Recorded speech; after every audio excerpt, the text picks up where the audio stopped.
Welcome to Local Everywhere. My guests today are Jean, Santarelli,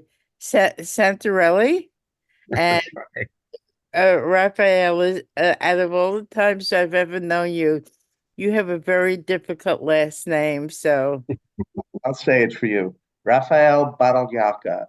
okay. It has the rhythm of bottle of vodka. So Does you like vodka? I do like vodka, but I do. I mean, I don't drink it every day, but I do like it.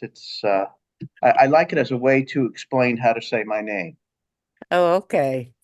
So, Jean and Raphael are um, in the arts, and they've produced a play called GPS. So, uh, Raphael, why don't you take over from here? Tell us what GPS is all about. Well, first, I want to say that it has just had 12 performances that took place in the at Producers Club Theater in the Theater District, technically off Broadway on 44th Street. I was the playwright. Gene is the was the and is the director, and GPS was really the result of a number of plays that I'd written over the years. Uh, we both participate in a production company called And Theater. Gene actually was one of the founders of it 40 years ago, if you can believe that. And we have weekly workshops, and out of those workshops came a number of plays thematically linked called GPS. And in each of these plays, the entire set is made up of two chairs, which form an imaginary car, and there's a GPS standing behind the cars, the car, behind the seats.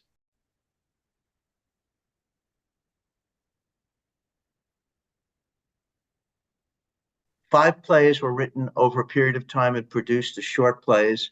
And then when the theater company, and Gene especially, when Gene came up with the idea of putting the five together as a single performance, I wrote two more that are to bring things up to date and deal with contemporary issues.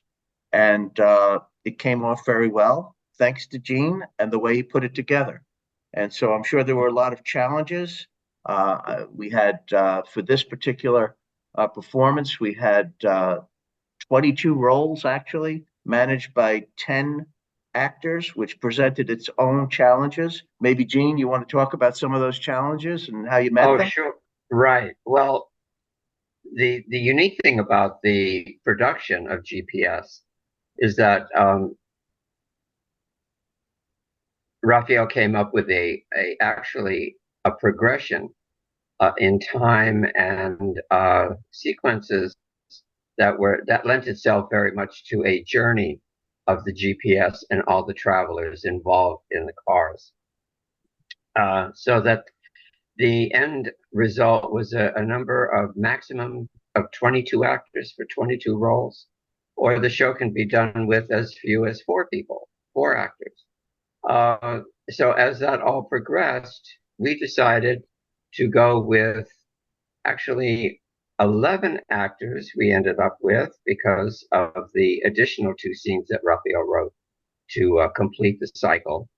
And then I came up with the idea of, well, we need some original music as opposed to using pre-recorded or recorded artists to bridge the scenes and so on, which is done pretty frequently and kind of expected, but not terribly original. So we have a composer, lyricist, wonderful singer, Susan Kessinger, who I asked, would you like to write the music for the show? And she said, sure. What do you envision? And I said, bridge songs in between the scenes to end one scene, start another, etc.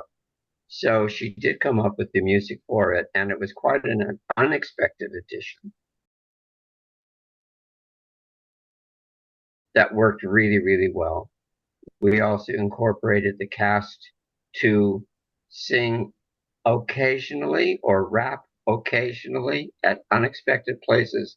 So it turned out to be an evening of delightful surprises, not only because of the scripts, but also because of the additional music and singing that was incorporated into the show.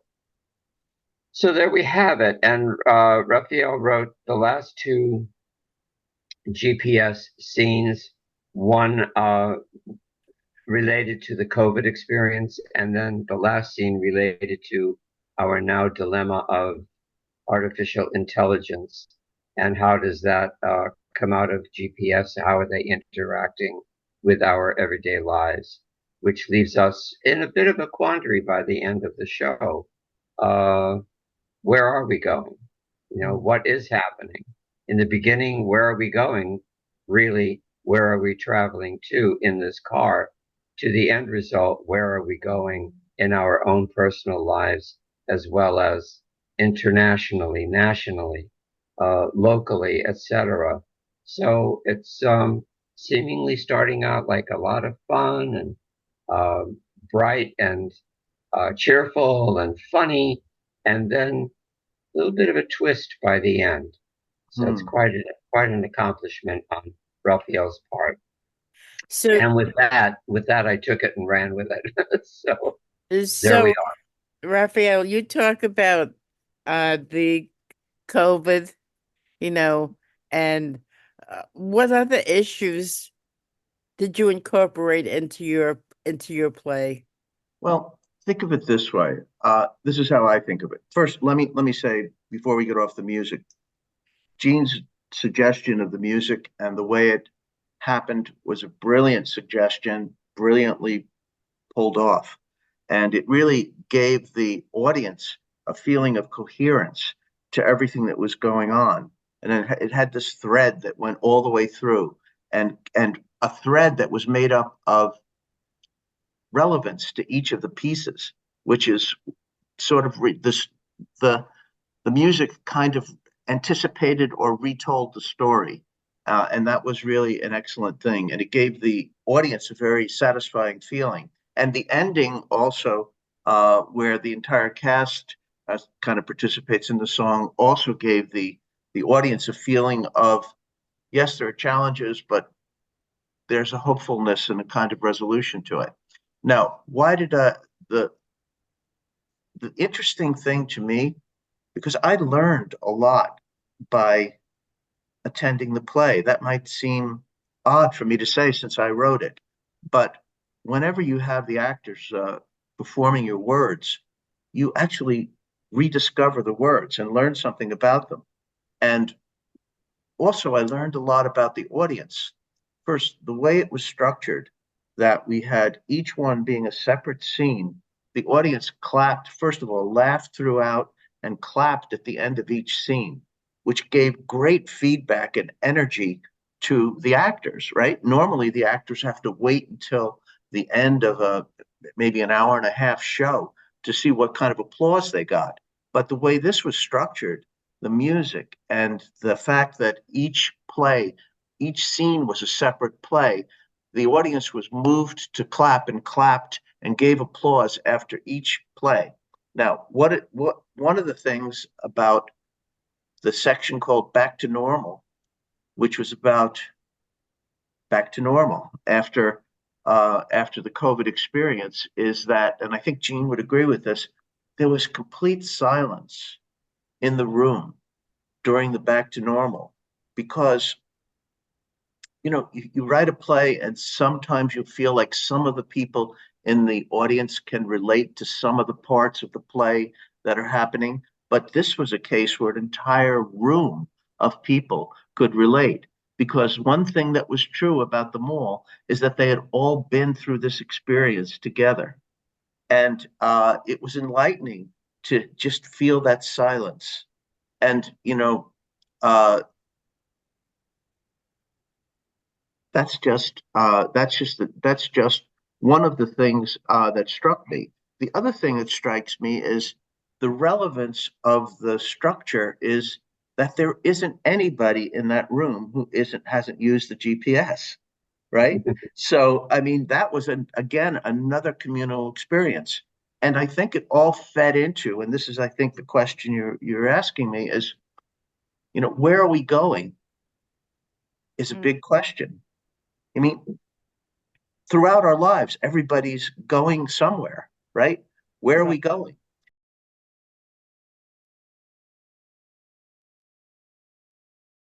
But sometimes, again, it's another unifying thing that when we look at the country and the world right now, uh, that is a primary question. Where are we going? Right? Yes. Where are we going? It's uh,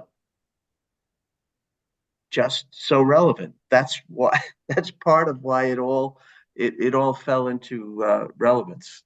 So let me ask you this, Raphael.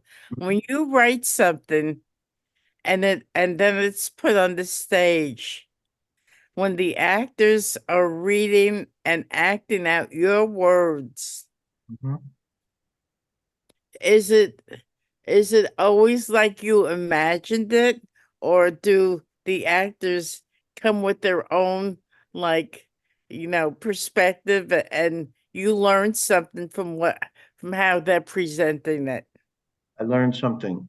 I learned something. I learned everything. I said I rediscovered it. I rediscovered the words. The actors bring the words to life. I think Gene would agree with this. But actually, there's something that happens between the writing and the actors, and that's the director, right? So the director does just that, give direction.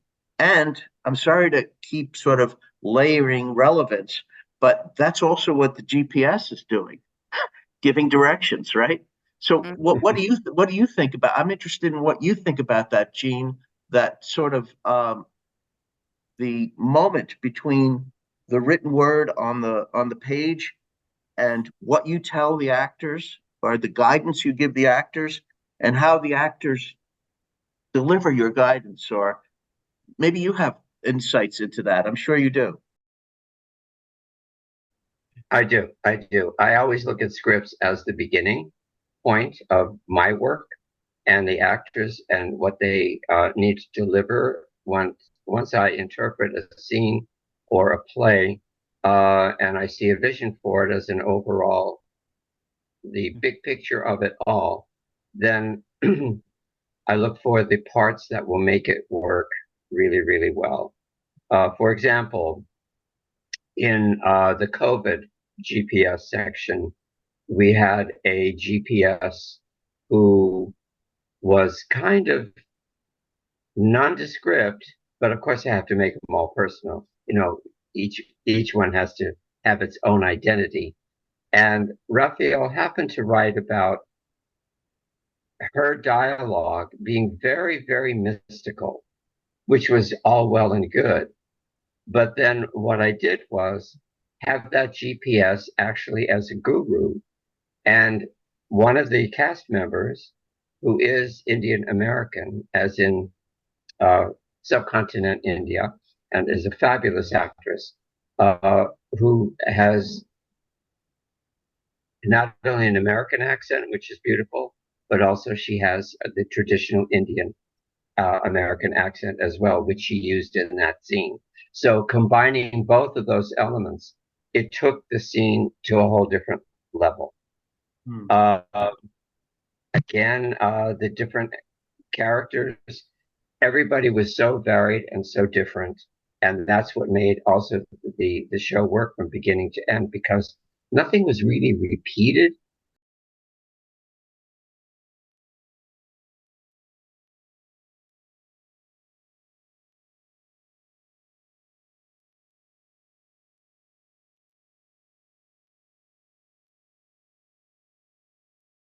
The whole idea of two people, one in a driver's seat, one in a passenger seat, and a GPS behind them was consistent. And sometimes two GPSs in the scene, and one scene had no GPS because the GPS was broken.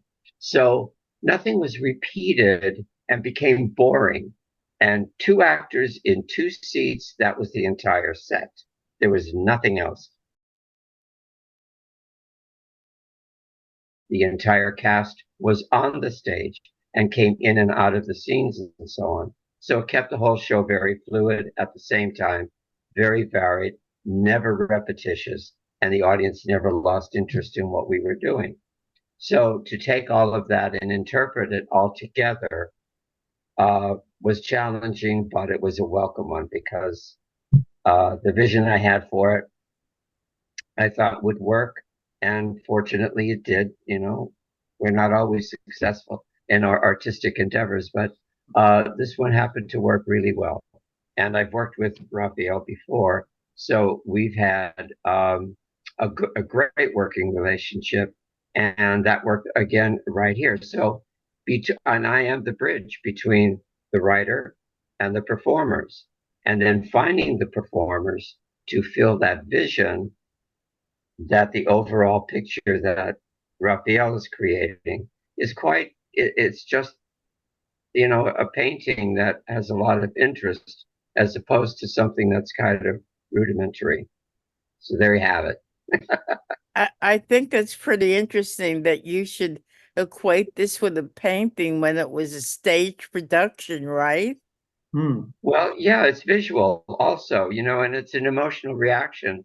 If you see a painting that you absolutely love, there's always a reaction as to why you love it. And whatever the artist is able to communicate to the viewer is essential. So we've seen artwork that is just awful, incomplete, untranslatable because it has no meaning or no relationship to your own person. And then we see a work of art that is just, that strikes us as so meaningful that we find it compelling and draws us in. So whether it's, you know, that's, there it is on the wall and it's not speaking to you verbally or vocally, and yet it is saying something at the same time. The theater is much the same way. It's an artistic expression, and hopefully that the writer, the director, the actors, the producers, the set designer, the costume designer, and costume designer were non-existent in this production because we didn't need them. But it's the total picture that production that is created for that production, and if it communicates well with the audience, then it's all good and done. So, Raphael, if I might ask, how do you get your ideas? My ideas get me in a way. Well, first, there's an idea that Jean just introduced that I'd never thought of before. I've never thought that when a painting, particularly a painting of a person, and we know many of them through history, is a kind of casting. In other words, the painter has an idea. I'm going to cast this particular figure to express my idea. I mean, part of what Jean did so well, and I think it's early in the process, is that he was also the casting director. I mean, he chose people from the group of actors that we know, sometimes reaching outside, and you know that casting has been done correctly when you look back at the piece, whether it's a movie or a play, and you can't imagine anybody else in the role. In other words, it's up to the actor to own the role, and these actors were willing and ready to own the role. And another thing that I experienced that I knew was there, but didn't necessarily, wasn't, you couldn't count on it, but it was definitely there here, was the generosity all these actors showed towards each other to make this work. So the coherence of the whole thing, because it was full of a feeling of generosity and togetherness, that brought it all about. Everybody was supporting everybody else in what they had to do. Now I'm trying to relocate the original question you asked me. Do you remember it? No. You Sorry. you asked me how I get my ideas. Yes. Well,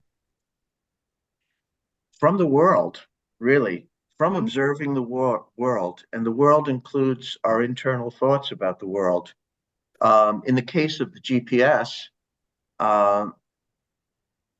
you know, I say that it's very modern to have this voice speaking to you, but it's also kind of an ancient idea to hear voices, to hear our inner voices, right?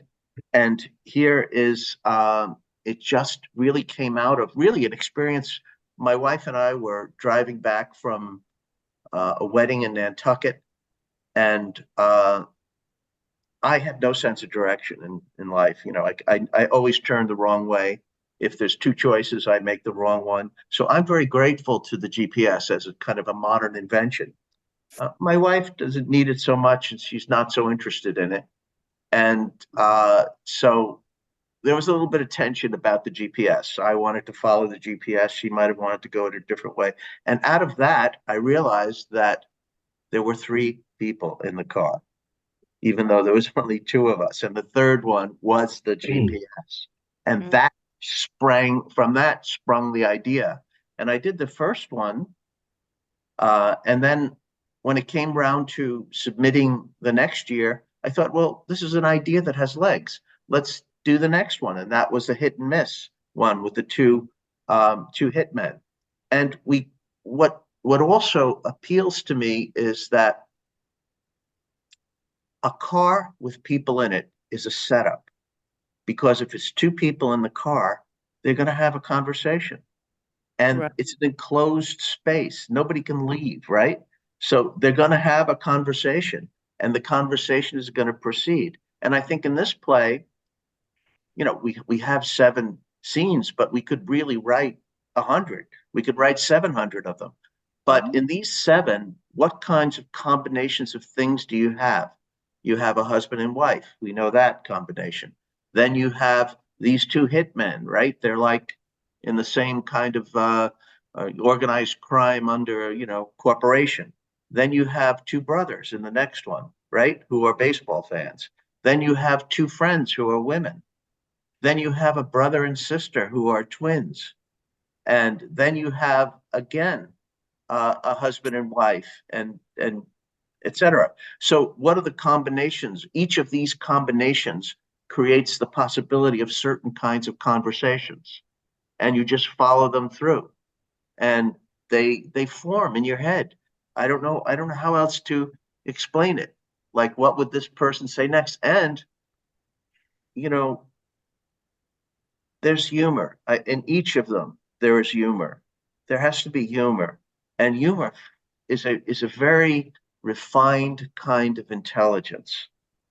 And here's what it gets: it gets an immediate response. And if it doesn't, it means it wasn't funny. But it gets an immediate response that builds energy. What do you think of that as humor, as a kind of intelligence, Gene? Well, I think that's very true. And I think, objectively speaking, having worked with Raphael for a number of years, his talent is not only able to bring humor to the scenes or to his writing, it's also the conflict where that humor comes from. So each of the scenes, and this is kind of the entire production of GPS is really indicative of the style and talent that Raphael shows as a writer. Each scene, there is conflict. I mean, people aren't like battling each other or whatever. They're having differences, and that's where the humor comes from. But that's also where the interest is. There's no conflict in what you're doing on stage. It is boring, so, and goes nowhere. However, each scene, and this is typical of Raphael's writing, has conflict. But all of his writing, he looks at the human condition, the universality of all of his writing. We can identify whether we have that experience personally, that specific experience or not. We've had something similar to it, or we can identify with it. And that's where the key to success with Raphael's writing is. It's identification of the audience to what he's presenting on stage. And with that in mind comes the casting and so on, and finding the right people to be able to communicate what Raphael has put on the page. How did you guys meet? Gene, you want to do that one? Yeah, well, I still do, run a workshop with our theater company. It's the Artistic New Directions Theater Company in Manhattan, as Raphael mentioned, it's now celebrating its 40th year. I was I was only 10 at the time when we originated the company. Um, in New York City, we're still going strong. So the theater lab that we run on Wednesday nights, we invite playwrights and actors and singers and poets and whatever to bring their work to a Wednesday night workshop. That's where we met. And a number of years ago. So we've been working together ever since then. And Raphael almost always brings something in new and trying out stuff and refining it. And it will occasion, not more than once, lead to something theatrical, which is the ambition and aim of the workshop. So that's how we got connected. And I also work with some other playwrights from the group as well. And we're able to produce shows focusing in and spotlighting our talent in the theater company. Fortunately for me, as a director, I have someone who writes so well, and I was looking for something from Raphael to do. Hmm. So Thank do you do other work besides what Raphael works, or strictly will you work together? Gene has Do done I three. do? I'm You've sorry. done 3 plays this week. Is that what you're asking? Tell Oh, him. yeah. Do I? Yeah, I work with other playwrights as well, and I just did a show at the National Arts Club.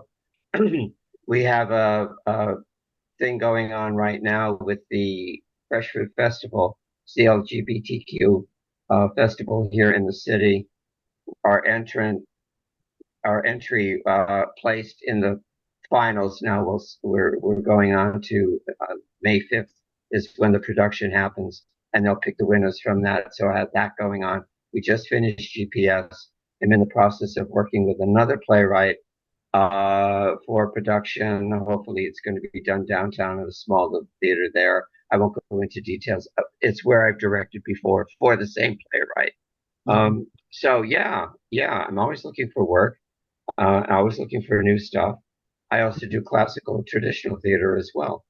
So Gene's I love also an actor. Gene's also an actor. He's great at Shakespeare. I mean, he's done great things. And Gene and I are working on other projects as well. yes.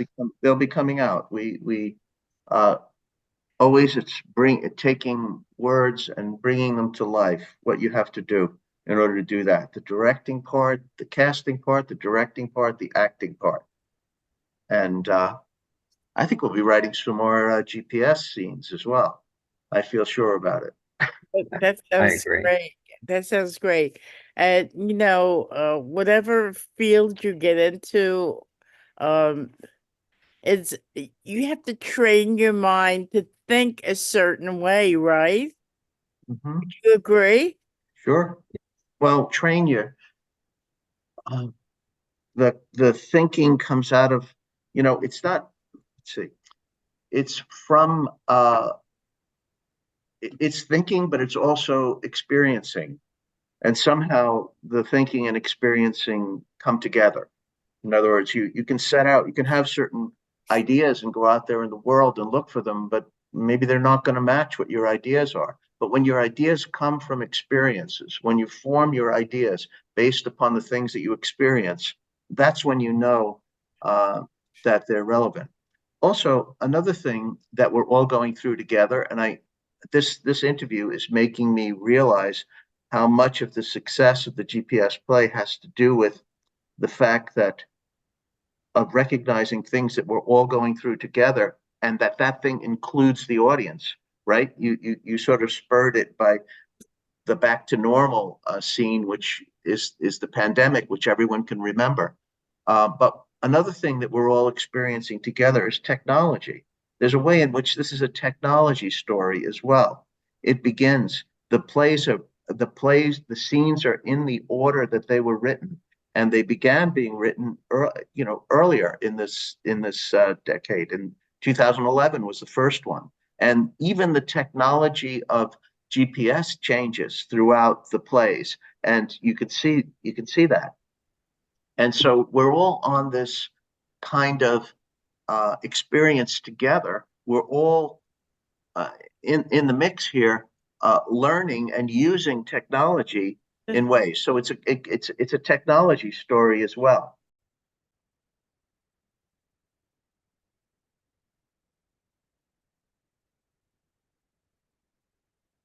Jean, do you have anything to add? For me, Yes. yeah, no, I, my job as a director, I see things, well, I see things and interpret things that oftentimes people will write and say, do you think it has any legs? And I will say, yes, perhaps we need to attack it this way, to make it theatrical and so on. And I have been, Raphael mentioned about the cast of GPS. It was an amazing experience because I found a group of people that were willing to go along my ride. And by that I mean it's my directorial journey that I set up for the playwright, and then find the actors to go on that. I think it's a particular trait that is necessary for any director to be able to conjure up and look at the big picture, see what it needs to be, and then find the right people to go along that journey. Because I'm bringing something that's very static on page, and then actually bringing it and living it, having it alive on the stage, to me is the greatest journey artistically that I could ever have. And I would hope that all the directors that are out there would feel the same way I do. It is a journey, and it's filled with love, hope, ambition. The quest for success doesn't always end up with a Tony Award, but I still see that in the mist somewhere. It's out there Raphael, somewhere. final thoughts? Well, one of the things that, if you notice in everything, this is why I think the GPS concept is relevant. Because if you play back what Gene just said, he used the word, it's my ride, it's my journey, it's my trip. So the whole thing is the idea of going somewhere is so fundamental, and getting direction and guidance to get there is so fundamental that everyone's on a trip, everyone's on the way somewhere. It's sort of the primary metaphor for what we're doing, right? You can describe your life as a journey. You can describe, the trip to the grocery store as a journey, but everything is in motion, so to speak. Everything is in motion, and what's more modern than a car? And then what's more ultra modern than a car with a GPS in it, guiding you? And then what's more fundamental than a conversation between two people in a confined space? So you see, that of its nature creates so many possibilities, so many dramatic possibilities, that it's, you have to follow them and see where they go. So, Jean, do you have any final thoughts? Final thoughts? I'm always ready for the next production. Great, great, great. So you have been listening to Raphael. Okay, help me out here. Baralyaka. And Jean Santarelli. Very good, Cynthia. Thank you. Excellent. And this is Local Everywhere. So if you like this show, please subscribe to my YouTube channel. And Jean and Raphael, you guys were amazing. I'd love to chat with you again. We're always Anytime, Cynthia. Thank you for the opportunity. And thank you, everybody, for listening. Have a great day. Thanks. Thank you.